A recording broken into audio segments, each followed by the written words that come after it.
Hello everyone, welcome back to my channel. Hope you are all good, fine, great. So we have come towards the last but not least part of the video of the endocrine series, that is the gonadal hormone. From the beginning we have discussed about what is endocrine system, what is exocrine, what is hormone, what is the classification of hormone, what is hypothalamus, what is pituitary gland, thyroid gland, pancreas gland, adrenal gland. We have all discussed and all these videos are available in my channel. And you do check out the endocrine gland playlist to understand each one of them in detail. Today will be the last part of this end gland, that is gonadal hormone, and in the next part, as I have told you, I will be discussing about all the disorders of this gland. That is, from what will happen if there is hyposecretion of pituitary gland, hyposecretion of pituitary, then thyroid, every gland which we have discussed so far. In the last part we will be discussing about the disorders or their deficiency. Okay, so that will be the end of this series. So without any delay, let's begin our topic, that is gonadal hormone. But before that, I do want to request you all to do watch each one of them, because this endocrine system or these hormones are connected to each and every topic of zoology in some way or other, and is also a very crucial topic. It seems easy and it is also easy, but if that is implication question or experimental question will be asked in this area, if you are not clear with these fundamentals only, then you can't answer these questions. So I do request you to watch from the very beginning of the topic. Before that, let's discuss the last part of the hormone, that is the gonadal hormone. Gonadal hormone comes from the word that is secreted from the gonads. What is gonads? Male gonad, that is testis. Female gonad is the ovary. So what are the hormones which are secreted from the male endocrine part, that is testis, and from the female endocrine part, that is ovary? This we are going to discuss today.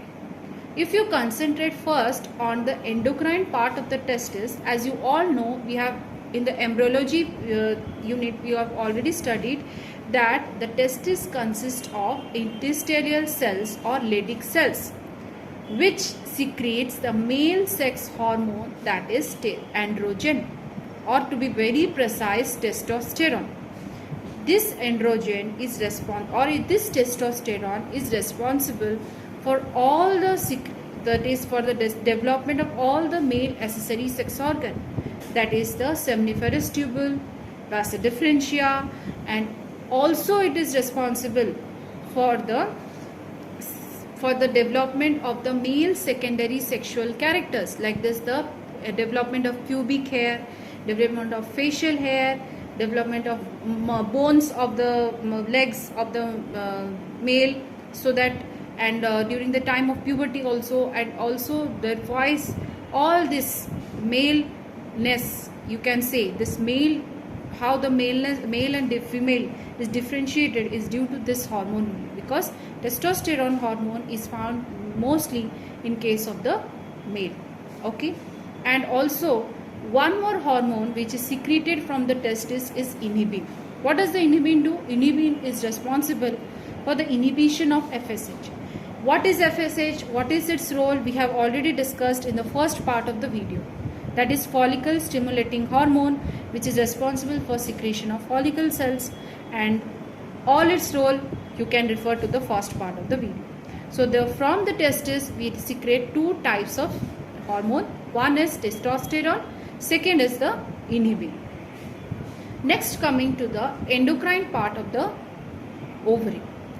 So endocrine part of the ovary secretes four hormones, that is estrogen, progesterone, inhibin, and relaxin. First, if we discuss about estrogen, estrogen is known as estradiol or steroid hormone, which is secreted from the corpus luteum.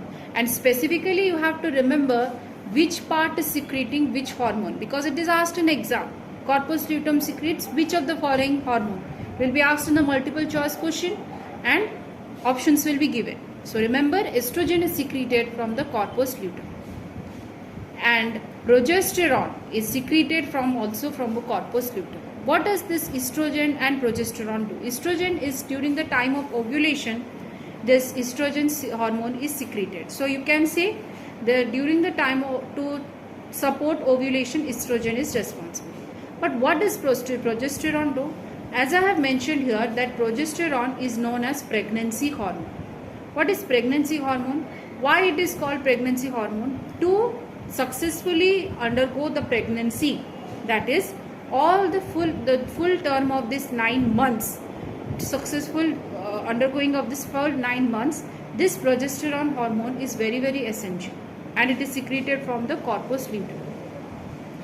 And to maintain the pregnancy, this hormone, and it is asked in also exam, which is known as pregnancy hormone, so I have directly given it here, that is progesterone. To maintain the level, if the progesterone level is less, then pregnancy can't be maintained. So progesterone is very important. Another important hormone which is also secreted from the ovaries, that testis also secretes inhibin and ovaries also secretes inhibin, that is, what does this do? It inhibits the secretion of FSH. So testis and ovary both have the secretes inhibin hormone, which results in the inhibition of FSH. Okay. Then relaxin. What does the relaxin do? Relaxin helps in the is secreted from ovaries and placenta. What does it do? It helps in the birth hormone. It is also known as birth hormone. Why? Because during the time of contraction or during the time of that is childbirth of the muscle contraction, this relaxing hormone is secreted from the placenta and ovary, which helps in the contraction of muscles, pelvic muscles, so that the baby can smoothly come out of it. Also oxytocin is responsible for it, and as well as relaxin is also responsible for where it is secreted, ovaries and placenta. Remember that. So each part, each hormone, where it is secreted, what is its role, it is very important to remember that. Next coming, this is all about the gonadal hormone. Next, certain other different organs also secrete hormones from in our body. That is kidney. Kidney secretes renin. Renin, what does this renin do? Renin is responsible for the renin-angiotensin, which is responsible for maintaining our blood pressure in our body. If the blood pressure is less, then this renin will be secreted from the kidney. Okay, renin-angiotensin system is another topic which we will be discussing if we discuss about the excretory system. Okay, that's a different topic. But remember that kidney secretes the renin hormone. Then placenta. Placenta secretes human chronin gonadotrophin hormone and human chronin somatotrophin hormone, which are the two hormone which is known as pregnancy hormone. Also pregnancy hormone in the sense, to detect pregnancy, this SCG is responsible. The pregnancy kit which is present, this pregnancy kit consists of SCG, which shows us the result that whether a woman is pregnant or not, because this tests the pregnancy. Okay, pregnancy testing, SCG. Apart from that, gastrointestinal tract also secretes certain different types of hormone, that is gastrin. Obviously from the name, gastrin comes from the stomach, which secretes gastric gland, that is HCl, pepsinogen, all are secreted. Secretin from the pancreas. Pancreas secretes the pancreatic enzyme, as well as it inhibits the gastric enzyme. Okay, and gastric hormone. Gastrin hormone also is inhibited by the secretin. Cholecytokinin is also pancreatic enzyme. It also secretes the pancreatic enzyme. What is pancreatic enzyme? What is gastric gland? Digestive system? We have studied in detail. If you don't know all that thing, please do refer the digestive system part. Then this also inhibits the gastrin secretion. So remember that this pancreatic enzymes inhibits the gastrin secretion if they are getting secreted. And if you understand what is heart secretes the arterial neuritic factor. What does this arterial neuritic factor do? It is responsible for lowering of the blood pressure. If your blood pressure is very high, so to lower that, the heart secretes a type of factor, you can say, that is an arterial neuritic factor, which is responsible for lowering the blood pressure.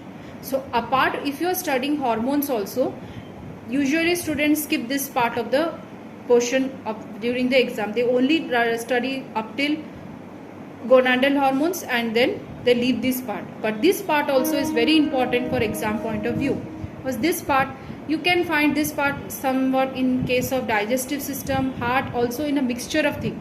But in hormones it is also plays a very important role. So to remember this, I recommend you all the hormone, you first form a chart like structure. Remember them, each one, what this hormone is secreting, what, from where it is secreting, and what is its role. And when I will be discussing about the deficiency part, then you can add the deficiency. If hyposecretion will be there, what will happen? Hypo.